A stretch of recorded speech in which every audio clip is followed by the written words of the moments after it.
24/4/2026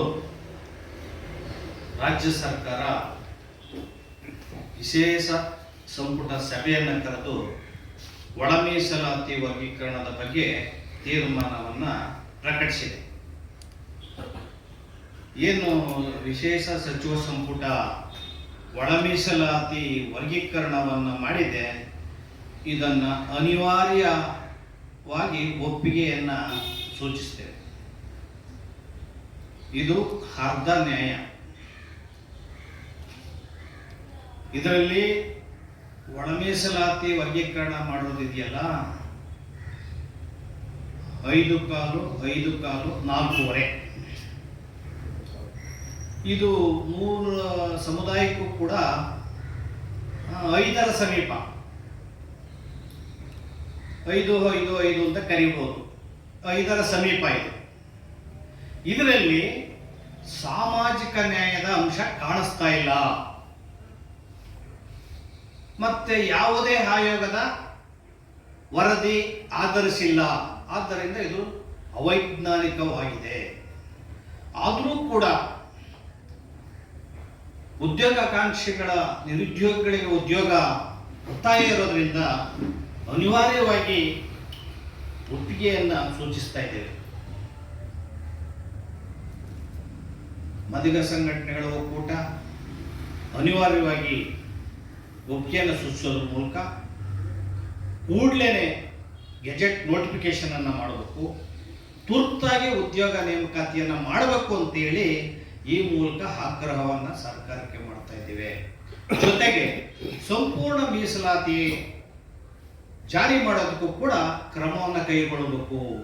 ಏನು SC ST TSP ಹಣದ ಹಂಚಿಕೆ, ಬಡ್ತಿಯ ಮೀಸಲಾತಿ, ಶಿಕ್ಷಣದಲ್ಲಿ ಅನೇಕ ಏನು ಇಲಾಖೆಗಳಿದ್ದಾವೆ, ಇಲಾಖೆಗಳಲ್ಲಿ ಬರ್ತಕ್ಕಂಥ ಎಲ್ಲ ಅಭಿವೃದ್ಧಿ ಕೆಲಸಗಳು, ಶಿಕ್ಷಣ, ಉದ್ಯೋಗದಲ್ಲೂ ಕೂಡ ಸಂಪೂರ್ಣ ಮೀಸಲಾತಿಯನ್ನು ಕಲ್ಪಿಸಬೇಕು ಅಂತ ಹೇಳಿ, ಎರಡನೇದಾಗಿ ಅಲೆಮಾರಿ 59 ಜಾತಿಗಳೇನಿದ್ದಾವೆ ಅವಕ್ಕೆ ಈ ವಿಶೇಷ ಸಚಿವ ಸಂಪುಟ ಕರಾಳ ದಿನ, ಅವರಿಗೆ ಮರಣ ಶಾಸನ, ಏನು ಅವರ ಒಳ ಅಲೆಮಾರಿಗಳಿಗೆ ಪ್ರತ್ಯೇಕವಾಗಿ ರಾಮಮೋಹನ್ ದಾಸ್ ಆಯೋಗದಲ್ಲಿ ಪ್ರತ್ಯೇಕ 1% ಮೀಸಲಾತಿಯನ್ನು ಕಲ್ಪಿಸಿತ್ತು, ವಿಶೇಷ ಆದ್ಯತೆಯನ್ನು ಕಲ್ಪಿಸಿತ್ತು. ಆದರೆ ನೀವು ತಾಂಡೋಗಿ ಆ ಅಸ್ಪೃಶ್ಯ ಸಮಾಜದ 3ನೇ ಗುಂಪಿನ ಜೊತೆಯಲ್ಲಿ ಅಲೆಮಾರಿಗಳನ್ನು ಸೇರಿಸಿರೋದ್ರಿಂದ ಅಲ್ಲಿ ಯಾವುದೇ ಉದ್ಯೋಗಗಳ ಹಂಚಿಕೆಗಳು ಸಾಧ್ಯ ಆಗಲ್ಲ. ಆ ಅಲೆಮಾರಿ ಸಮಾಜಕ್ಕೆ ತೀವ್ರ ಅನ್ಯಾಯ ಆಗ್ತದೆ ಇದು. ಆದ್ದರಿಂದ ಇದು ಸಾಮಾಜಿಕ ನ್ಯಾಯ ಪರಿಕಲ್ಪನೆ ಅಲ್ಲ, ಇದೊಂದು ರೀತಿಯ ಕಾಜಿ ನ್ಯಾಯ, ರಾಜಿ ಪಂಚಾಯಿತಿ ಮಾಡಿದಂಗಿದೆ. ಯಾವಾಗಲೂ ನ್ಯಾಯ, ಸಾಮಾಜಿಕ ನ್ಯಾಯ ಹೆಂಗಿರುತ್ತದೆ ಅಂದರೆ ತೀರಾ ನಿಷ್ಠೂರವಾಗಿರ್ತದೆ. ನೀವು ಸಮಾಧಾನ ಮಾಡುವಂತಹ ಪ್ರಯತ್ನವನ್ನು ಮಾಡಿ ಬೀಸದೊಣ್ಣೆಗೆ ಸರ್ಕಾರ ತಪ್ಪಿಸ್ಕೊಂಡಿದೆ. ಇದೊಂದು ರಾಜಕೀಯ. ಏನು ಸುಪ್ರೀಂ ಕೋರ್ಟ್ನ ಆದೇಶ ಸ್ಪಷ್ಟವಾಗಿದೆ. ದತ್ತಾಂಶ ಅಂದರೆ ಡಾಟಾ ಅಂದರೆ ಅದು ಬ್ಯಾಕ್ವರ್ಡಲ್ಲಿ ಮೋಸ್ಟ್ ಬ್ಯಾಕ್ವರ್ಡ್, ಅಂದರೆ ಹಿಂದುಳಿದವರಲ್ಲಿ ತೀರ ಹಿಂದುಳಿದಿರುವಿಕೆಯನ್ನು ಗುರುತಿಸುವಂಥದ್ದು ದತ್ತಾಂಶ ಅಂದರೆ. ದತ್ತಾಂಶ ಅಂದ್ರೆ ಅಂಕಿ ಸಂಖ್ಯೆ ಅಲ್ಲ. ನೀವು ಅಂಕಿ ಸಂಖ್ಯೆ ಆಧರಿಸಿ ಕೊಡೋದಿದೆಯಲ್ಲ, ಅದು ಮೀಸಲಾತಿ ಪರಿಕಲ್ಪನೆ ಅಲ್ಲ. ಸಂವಿಧಾನದ ವಿರೋಧ ಆಗ್ತದೆ ಮತ್ತು ಸುಪ್ರೀಂ ಕೋರ್ಟ್ನ ಕಂಟೆಂಪ್ಟ್ ಆಗ್ತದೆ ಅದು. ಆ ಕಾರಣದಿಂದ ಈ ಉದ್ಯೋಗ 56,432 ಉದ್ಯೋಗಗಳು ತುಂಬುವಂತಹ ಆ ಉದ್ಯೋಗ ವರ್ಷಾನ್ಗಟ್ಟಲೆ ಮುಂದ್ಕೋಗ್ಬಿಟ್ಟಿದೆ.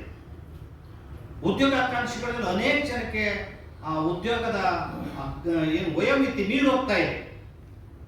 ಆ ಕಾರಣದಿಂದ ದೊಡ್ಡ ಮನಸ್ಸಿನಿಂದ ಇವತ್ತು ಒಪ್ಪಿಗೆಬೇಕಾಗಿದೆ. ಇಲ್ಲಿ ಮುಖ್ಯವಾಗಿ ಆಗಿರುವಂಥದ್ದು ಏನಂದರೆ, ನೀವು ಮುಂದೂಡ್ಕೊಂಡು ಈಗಾಗಲೇ 2 ವರ್ಷದ ಹತ್ತತ್ರ ಸುಪ್ರೀಂ ಕೋರ್ಟ್ ಆದೇಶ ಬಂದ್ಬಿಟ್ಟಿದೆ. ಆರಂಭದಲ್ಲೇ ತಮಿಳುನಾಡು, ಹರಿಯಾಣ, ಆಂಧ್ರ ಪ್ರದೇಶ, ಪಂಜಾಬು ಅಲ್ಲಿನ ಸರ್ಕಾರಗಳು ಅತ್ಯಂತ ದೃಢವಾದಂಥ ನಿರ್ಧಾರವನ್ನು ಮಾಡಿ ತಕ್ಷಣ ಸುಪ್ರೀಂ ಕೋರ್ಟ್ನ ಆದೇಶಕ್ಕೆ ಮಾನ್ಯತೆಯನ್ನು ಕೊಟ್ಟಿದೆ.